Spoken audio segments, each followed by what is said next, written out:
हरिओम. भक्त म्हणजे जो विभक्त नाही, अशी श्री समर्थांनी भक्ताची व्याख्या केली आहे. भगवंतापासून वेगळा नसलेला भक्त भगवंतावरील प्रेमामुळं अनासक्त झालेला असतो. कर्मफलाचा त्याग अनायासे घडत असल्यामुळं तो शांतीचा अनुभव घेत असतो. भगवंतांनी पारमार्थिक उन्नतीचा क्रम सांगितलाय. अभ्यासापेक्षा ज्ञान श्रेष्ठ, ज्ञानापेक्षा ध्यान श्रेष्ठ, ध्यानापेक्षा कर्मफलत्याग श्रेष्ठ आणि त्याहीपेक्षा शांती श्रेष्ठ.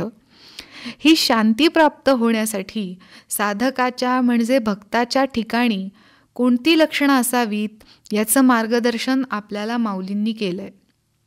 जसा वार्षिक परीक्षेत उत्तम गुणांनी उत्तीर्ण झालेलाच विद्यार्थी त्याच्यापेक्षा लहान इयत्तेतील विद्यार्थ्याला तो विषय नीट समजावून देऊ शकतो, तसं माऊली भगवंताच्या सर्व परीक्षांमध्ये उत्तम गुणांनी उत्तीर्ण असल्यामुळे स्वानुभवानी भगवंताला आवडणाऱ्या भक्ताची लक्षणं सांगताना म्हणतात, असा गुणी भक्त अंतःकरणामध्ये कुणाही बद्दल द्वेष, मत्सर, स्पृहा, लोलुप्यता, निंदा हे दुर्गुण बाळगत नाही.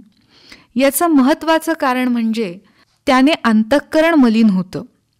अंतःकरण मलिन होणे हा परमार्थातील सर्वात मोठा अवरोध आहे.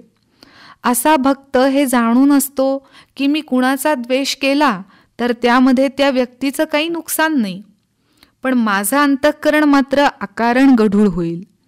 मी कुणाची निंदा करणार नाही, कारण निंदेचा अद्भुत पाप माझ्या माथी येईल.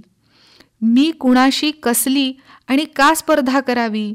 जो तो आपापल्या प्रारब्धाप्रमाणे मान, धन इत्यादी प्राप्त करतो. भगवंताचा भक्त असा सुलक्षणी असतो, तरच तो भक्त पदवीला शोभतो. असा भक्त होण्याचाच आपण कसोशीने प्रयत्न केला पाहिजे.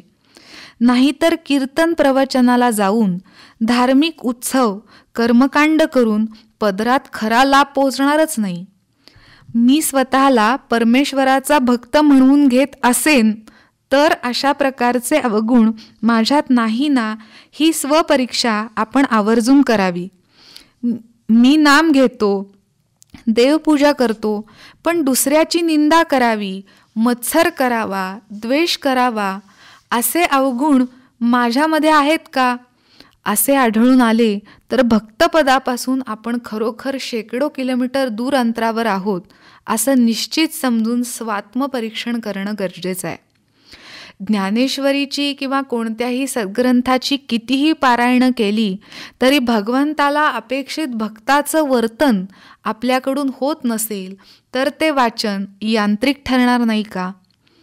ज्याने आपले मन भगवंताच्या विश्वाकार मनाशी जोडलेलं असतं त्या मनात कोणाबद्दलही द्वेष, मत्सर, निंदा असे क्षुद्र भाव येत नाहीत.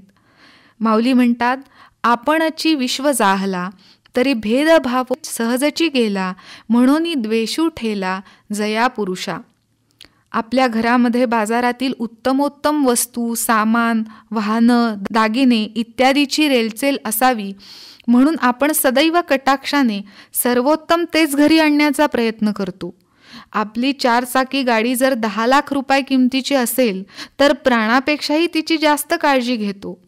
तर मग सगळ्यांच्या भूती प्रेम, करुणा, सहिष्णुता, दया इत्यादी अलौकिक मौल्यवान गोष्टींना, गुणांना आपण नित्य मनामध्ये जागा का बरं देऊ नये?